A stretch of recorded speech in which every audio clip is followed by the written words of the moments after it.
Hi, good morning. So today I will do my speech about what is depression with my audience. So depression is the leading of disability in the world. In the United States, close to 10% of adults struggle with depression, but because it's mental illness, it can be a lot harder to understand than say high cholesterol. One major source of confusion is the difference between having depression and just feeling depressed. Almost everyone feels down from time to time. Getting a bad grade, losing a job, having an argument, even a rainy day can bring on feeling of sadness. Sometimes there's no trigger at all. It just pop out of the blue.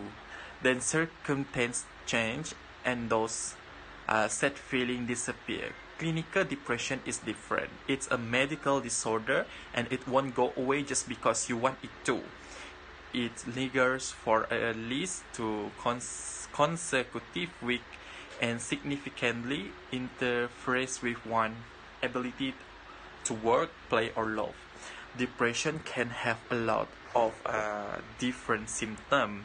A low mood, loss of interest in things you normally enjoy, change in appetite, feeling worthless or excessively guilty, sleeping either too much or too little, poor concentration, restlessness or slowness, or loss of energy or recurrent thought of suicide. If you have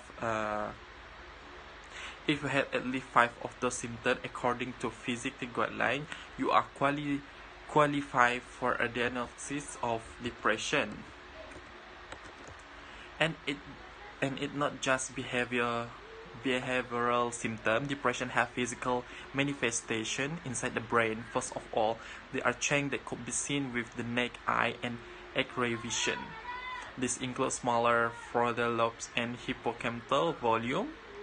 On a more mirror scale, depression is associated with a few things: the abnormal transmission or depletion of certain neurotransmitters, especially serotonin, norepinephrine, and dopamine, blood circadian rhythm, or a specific change in the REM and slow wave part of your sleep cycle, and hormone abnormalities such as high cortisol and deregulation of thyroid hormone. But neuroscientists still don't have a complete picture of what causes depression.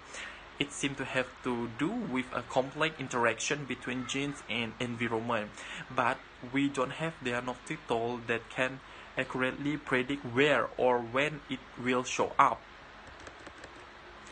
And because depression symptoms are intangible, it's hard to know who might look fine and is actually struggling. According to the National Institute of Mental Health, it takes an average person suffering with a mental illness over 10 years to ask for help. But there are very effective treatment, medication, and therapy complete each other to boost brain chemical. In extreme case, electrostimulative therapy, which is like to control patient brain, it's very helpful. Other promising treatment like transcranial magnetic stimulation are being investigated. So if you know someone struggling with depression, encourage them gently to seek out some of these options. You might even offer to help with specific tasks like looking up therapy in the area or making list of questions to ask a doctor. To someone who have depression, this first step can be seem insurmountable. If they have guilty or ashamed, point out that depression is a medical condition just like asthma or diabetes. It's not a weakness or a personality trait, and they shouldn't expect themselves to get over it anymore, and they could will themselves to get over a broken arm. If you haven't experienced depression yourself, avoid comparing it to time you feel down. Comparing what they are experiencing normal, temporary feeling of sadness can make them feel greatly struggling. Even just talking about depression openly can help. For example, research saw that asking someone about suicidal to actually reduce their suicide risk. Open conversation about mental illness help erode stigma and make it easier for people to ask for help.